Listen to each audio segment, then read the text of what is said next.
Flyweight bout. Tim Elliott coming in at -165 against Sumudaerji at +130. Tim Elliott taking this fight on short notice, stepping in for Alan Nascimento. And by the odds, this is looking like a better fight for Sumudaerji.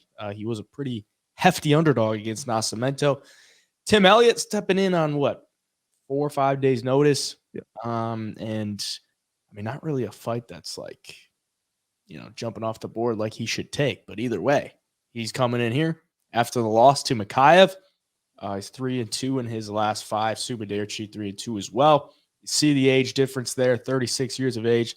For Tim Elliott, he's been around for a long time. Sumudaerji still 27 and a hefty frame on him, 5'8", 72-inch reach. I'm sure that will play a factor in this one. What are you thinking on the pick? Yeah, I mean, it's another, at least a good fight, a fun fight, thrown together in this card that kind of needed it. So I'm not mad about it at all.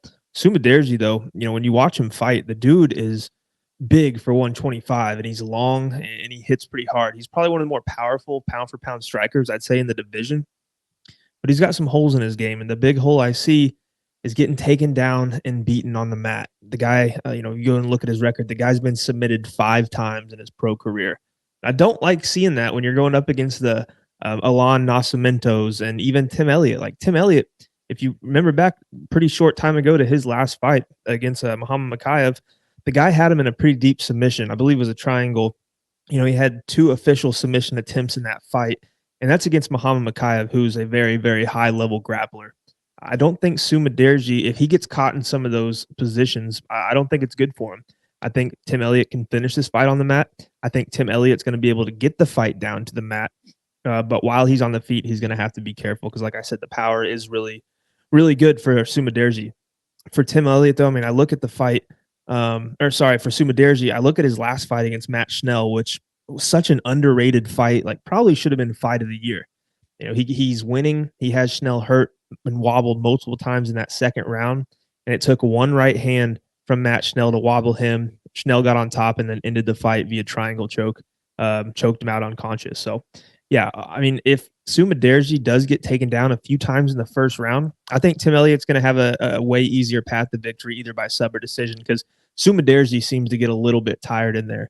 Like I said, he is a big flyweight. If somebody can just press the pace, get him tired, he seems to not give up on the ground, but guys seem to have a lot of success when they get him to the mat after he's been in there for a tough round. So I'm taking Tim Elliott here. I think Tim Elliott is scrappy enough. He's harder to hit on the feet. He's got a weird style. I think it takes a little bit for Sumudaerji to really figure him out and find the chin because of the movement. But in the meantime, he's going to have to be stuffing takedowns. And if he can't do so, and round 1 goes to Tim Elliott with some takedowns, I don't see how Sumudaerji, marches back, stuffs him in the second, and wins. I think Tim Elliott gets a sub here. Yeah, we all know the deal with Tim Elliott. Very awkward style on the feet. He's going to shoot a lot of takedowns. He'll rack him up, kind of chain wrestle you in a lot of situations. He's just going to be really annoying throughout the entire fight. Sumudaerji, that was my favorite fight of last year because it was insane, and what made it that much better for me is I had Matt Schnell by sub plus 800, and I thought it was dead in the water. Like Matt Schnell looked like he got knocked out like twice, got dropped a couple times, and it almost looked like he was out on his feet taking those elbows. Sumudaerji scares me on the feet with Tim Elliott, but Tim Elliott's pretty damn tough. Like he's never been knocked out in the UFC. When he does get finished, it's usually by submission. I don't think Sumudaerji is going to pose any submission threats in this one. The writing's on the wall, like how to beat Sumudaerji. You take him down and submit him. I'm sure Tim Elliott kind of sees that, and that's why he's taking this fight, get a paycheck. Probably looking for, the path of least resistance here, I would assume. I don't expect Tim Elliott to, try to box him up. He's not really known for that, and I don't expect him to come in here and do that in this one, considering he does have that advantage on the ground.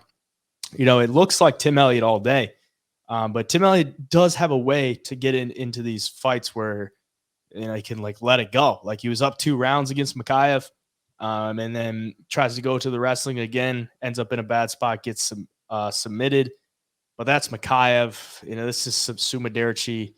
I mean, it could end up looking like a damage over like takedown type of fight because we're the judges have been rewarding damage a lot more than getting takedowns. And if Tim Elliott's can get takedowns but not really do much with them, then this could turn into a much closer fight. But for the pick, got to go with Tim Elliott. The experience, the path to victory seems evident here. You take him down, look for the submissions, and don't stand and strike with them on the feet. So Tim Elliott would be the pick for me as well.